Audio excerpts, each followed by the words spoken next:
This is RJ the Sandman with RNK The Show, coming to you with another video. This is a special video to commemorate Black History Month. Per se, commemorate, really to expose some of the lies and BS that we were told about Black history, supposed Black history. It's entitled Fuck Black History Month. Ooh, y'all gonna hate me. Welcome back to part 2 of a 4-part series entitled Fuck Black History Month. If you haven't checked out part 1, I advise you to go ahead and check it out before you check out this video. Now let's get to it. You know the term nothing new under the sun. The term holds so much truth when it comes to human history and the finds and archaeology that were found in the continent of Africa. Africa itself, the name itself, has its own birth date, which is named after Leo Africanus. But he traveled to parts of the continent and they decided to name the continent after him in Greek and got with Africa. The country itself, America, was named after an Italian named Amerigo Vespucci, which was an Italian explorer around the 1500s. Africa itself had several names. The name before it was called Africa was called El Kebulon, which means the mother of mankind, or Garden of Eden, if you will. Before El Kebulon, it was called many names like Libya, Ortega, Ethiopia, with Africa being its latest name. With some of the historical finds in Africa, there are examples of education, astronomy, mathematics, metallurgy, medicine, agriculture, textiles, maritime technology, architecture, communication systems, warfare, commerce, and scientific research is going on in Africa as we speak. And there's also science and technology that are done specifically in the African region. When it comes to education, around 295 BC, the Library of Alexandria was founded in Egypt. Also known as the Great Library of Alexandria, is one of the largest, most significant libraries in the ancient world. The library is part of a larger research institution which was dedicated to the Muses, the 9 goddesses of the arts. When we go back to Africa, 3 philosophical schools in the Mali existed during the country's golden age from 12th to 16th centuries: the University of Sankore, Sidi Yali University, and Dillingerber University. By the end of Mansa Musa's reign in Mali, the Sankore University had been converted into a fully staffed university with the largest collection of books in Africa since the Library of Alexandria. The Thankyou University was capable of housing 25,000 students and had one of the largest libraries in the world with between 400,000 to 700,000 manuscripts. Timbuktu was a major center of book copying, religious groups, and sciences and arts. Scholars and students came throughout the world to study at its university. It's attracted more foreign students than New York University. With that being said, we were pretty much taught with the thought process saying that we weren't nothing but brutes and savages before we were even put into chains to be brought to the so-called Americas. And then we were still savages and they had to teach us how to read, write, and etc. But we have examples of astronomy. In Africa, there were 3 types of calendars that can be found: the lunar, solar, and stellar. Most African calendars are a combination of the 3. African calendars include the Egyptian calendar, Berber calendar, Ethiopian calendar, Yoruba calendar, Shoda calendar, Swahili calendar, and there's several more calendars also. A stone circle located in the Nebata Playa Basin may be one of the world's oldest astronomical devices, built by the ancient Nubians about 4800 BCE. The device may have approximately marked the summer solstice. Since the first modern measurements of the precise cardinal orientations of the Egyptian pyramids were taken by Flinders Petrie, various astronomical methods have been proposed to how these orientations were originally established. Ancient Egyptians may have observed, for example, the position of the 2 stars, Plo and Big Dipper, which is known to the Egyptians as the thigh. It's thought that a vertical alignment between these 2 stars checked the plumb bob, which is used to ascertain the north lay.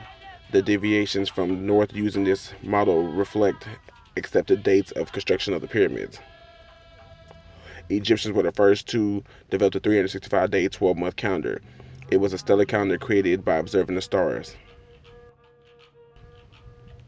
When it comes to mathematics, around Central and Southern Africa, the Labomo bone from the mountains between Swaziland and South Africa may be the oldest known mathematical artifact.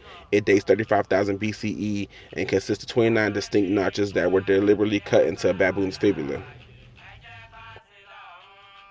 The Ishango bone is a bone tool from the Democratic Republic of Congo, dated to the Upper Pleiadian area, about 18,000 to 20,000 BCE. It's also a baboon's fibula, with a sharp piece of quartz affixed to one end, perhaps for engraving or writing. It's the first thought to be a tally stick, as it has a series of tally marks carved into 3 columns running the length of the tool, but some scientists have suggested that the groupings of the notches indicate a mathematical understanding that goes beyond counting. Various functions for the bone have been proposed. It may have been a tool for multiplication, division, and simple mathematical calculation, a 6-month lunar calendar, or may have been made by a woman keeping track of her menstrual cycle. Even in ancient Egyptian mathematics, they had a grasp of the principles underlying the Pythagorean theorem, known, for example, that the right triangle has an angle opposite of the hypotenuse when all the sides are 3:4:5 ratio. They were able to estimate the area of a circle by subtracting 1/9 from its diameter and squaring the result. The golden ratio seems to be reflected in many Egyptian constructions, including the pyramids, but its use may have been an unintended consequence of the ancient Egyptian practice of combining the use of knots and ropes with the intuitive sense of proportion and harmony. Based on the engraving plans of metric king Amenhotep's pyramid, Nubians had a sophisticated understanding of mathematics and appreciation of the harmonic ratio. The engraved plans is indicated of much to be revealed in the Nubian mathematics. The field of study metallurgy in African history. Most of sub-Saharan Africa moved from the Stone Age to the Iron Age. The Iron Age and the Bronze Age occurred at the same time. North Africa and the Nile Valley imported its iron technology from the Near East and followed the Near Eastern pattern of development from the Bronze Age to the Iron Age. Many Africanists accept the independent development of the use of iron in sub-Saharan Africa. Most archaeologists, it's a debatable issue. The earliest dating of iron in sub-Saharan Africa is about 2500 BCE at Agaro west of Termit, making it contemporary with iron smelting in the Middle East. The Agaro date is debatable with archaeologists due to the method used to make it. The Termit date of 1500 BCE is widely accepted. Iron at the site of Leja, Nigeria, has been radiocarbon dated to approximately 2000 BC. Iron use in smelting and forging for tools appears in West Africa by 1200 BCE, making it one of the first places for the birth of the Iron Age. Before the 19th century, African methods for extracting iron were employed in Brazil until more advanced European methods were made. Medicine in African history. The knowledge of inoculating oneself against smallpox seemed to have been known to West Africans, more specifically the Akan. A slave named Arminius explained the inoculation procedure to Cotton Mather during the 18th century. He reported to have gotten the knowledge from Africa. Bone setting in Africa was practiced by many groups of West Africans, including the Akan, Mano, and Yoruba, to name a few. In Dine, the mosquito was identified to be the cause of malaria, and the removal of cataracts was a common surgical procedure, as in many other parts of Africa. The dangers of tobacco smoking were known to African Muslim scholars based on Timbuktu manuscripts. Around northern Africa and the Nile Valley, ancient Egyptian physicians were renowned in the ancient Near East for their healing skills, and some, like Imhotep, have remained famous long after their deaths. Herodotus remarked that there was a high degree of specialization among Egyptian physicians. Some only treated the head or stomach, while others were eye doctors and dentists. Training of physicians took place at the Per Ankh, or the House of Life institution, most notably those headquartered in Pervasit during the New Kingdom at Arios and Sias at the late period. Medical papyrus show empirical knowledge of anatomy, injuries, and practical treatments. Wounds were treated by bandaging with raw meat, white linens, sutures, nets, pads, and swabs, soaked in honey to prevent infection, while opium was used to relieve pain. Garlic and onions were used regularly to promote good health and were thought to relieve asthma symptoms. Ancient Egyptian surgeons stitched wounds, set broken bones, and amputated diseased limbs, but they recognized that some injuries were so serious that they could only make the patient comfortable until they died. Now, with that being said, I just touched on 2 topics with this video. I have 2 more parts to go in this 4-part special, Fuck Black History Month Part 2. But as you can tell, we've been lied to and led to believe that we are less than what we are. See y'all next week. This RJ the Sandman. Thank you for tuning into my video, Fuck Black History Month Part 2. Part 3 will be out next week. If you like what you heard, saw, and read, please like, share, and subscribe to RNK The Show. We have more content coming out weekly besides this 4-part special. Thank you, take care, and keep doing your research.